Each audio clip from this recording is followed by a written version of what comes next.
Hi. So, I heard you had quite an experience on Vegvisir. Could you let us know what was going on there? Shall I? Okay. Well, we were south of Lolland, very strong wind, high waves close to the shore, and we wanted to switch places on board. And all of a sudden, Franz stumbled, and I think a big wave hit us in that moment. The boat heeled over, and well, he fell overboard. And that was a very scary moment, and I was immediately thinking, oh shit, this happens now to me. You read a lot about it, but in such a moment it's just like, okay, now everything's different. What went through your mind when you hit the water? Yes, in the first moment I thought, okay, I think Falco will manage the situation, and I hope he come back.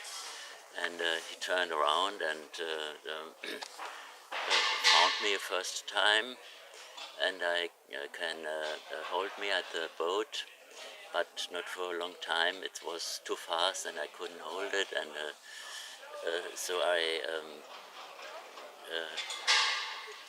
get back, and the boat is gone away. The waves are very high, about 3 meters or so, and there are broken waves, so that my head was on every wave. My head was underwater, and I thought it's not possible to swim more than about half an hour or an hour, because when I get water, and I thought it's the best to wait if Falco will found me. I saw him in nearby, but he couldn't see me, and there's so much noise that he couldn't hear me. I cried, but he couldn't hear me. After the second turn around of the boat, I thought now it's time to try to swim to the shore. The shore was about half a mile or a little bit more, and I swim straightly with the wind and the waves to the shore. I think it was about 1 hour to swim. In the middle of the night? In the middle of the night, yes. It was about 11 o'clock or so. How hard was it to look for a person in the sea? It was very dark, pitch black night, and I had a strong torch, and when I found him first, I could easily see the reflecting stripes on his body. But the boat was very difficult to handle because we had we tore the mainsail shortly before, so we had the mainsail down. We were only on the jib, and so the boat was difficult to handle because it always started bearing away, and that was the main problem. When I luckily found him again, I couldn't stop the boat because I couldn't really get into the wind. I eased the jib, but just with the killing jib we were too fast, so we couldn't hold on to the boat, and that was a terrible moment because I was very happy that I managed to find him again with 2 tacks. But then to lose him again, that was a point where after this moment I said, okay, you've got to grab the VHF and call for help, because the chance to find him a second time is minimal. So then I decided we need to call for help, because now time is running. And when you came ashore, when you managed to swim ashore, what happened there?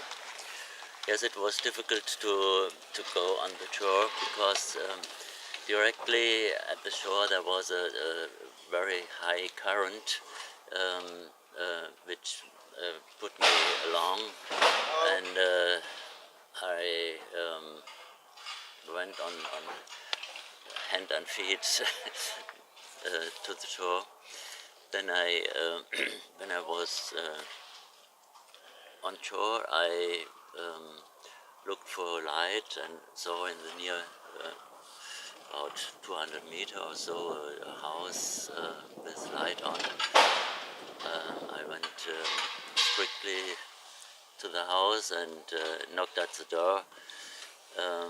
There was a window in the door, and the man looked out and, "What do you want? Go away, go away." Because I'm totally wet, and and I said to him, "Okay, I fall overboard and swim to the shore, and please help." And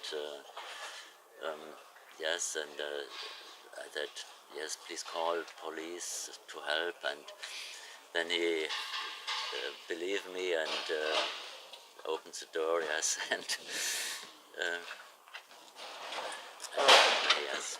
How soon did you find out that everything is okay? I circled again and again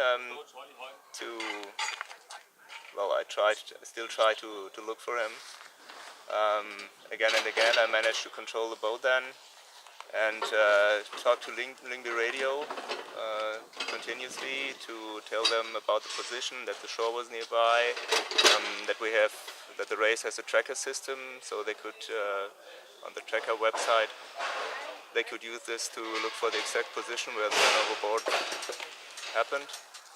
And then I circled, I don't know, maybe it was like half an hour, 45 minutes, an hour, whatever. I really don't know the time, but then Lyngby radio called me and told me that Franz was found. That was a relief. That was a big relief, really. And then I started to think about myself. What would you have done differently now that you had this experience? Well, in the discussions last night, I think I should have thrown any kind of rope overboard for him to get a better grip. And do you have any suggestions to other sailors if they found themselves in the similar situation?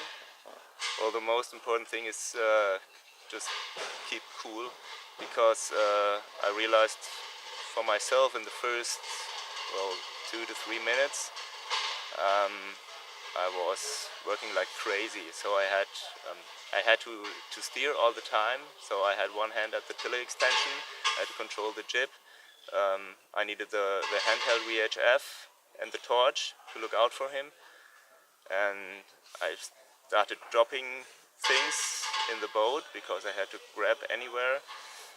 And then I searched again, where's the VHF, where's the torch. I had the headlight on, of course, but still that wouldn't help, because there's always a little mess on board in a situation like this. And then after 2 to 3 minutes I said, okay, let's now organize yourself. And that was a moment when the control was better, and that is a very important thing, to just keep all things tied together to yourself. Then I put things in every pocket I had, so everything was on hand when I needed it. And about your swimming feet, you are how old? I'm 66.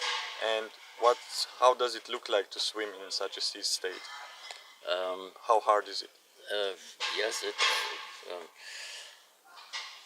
it was really okay to swim with a safety vest, and the waves helped to come ashore. Every wave took me 2-3 meters nearer to the shore. If that wasn't the case, how long do you think you could keep swimming? I don't know, but I think maybe 2 hours. 24, 25 degrees. It was really warm. It was not cold. Yeah, thank you, and I hope you don't get the same experience ever again. And thank you for your advice, and see you later. Thanks. Thank you.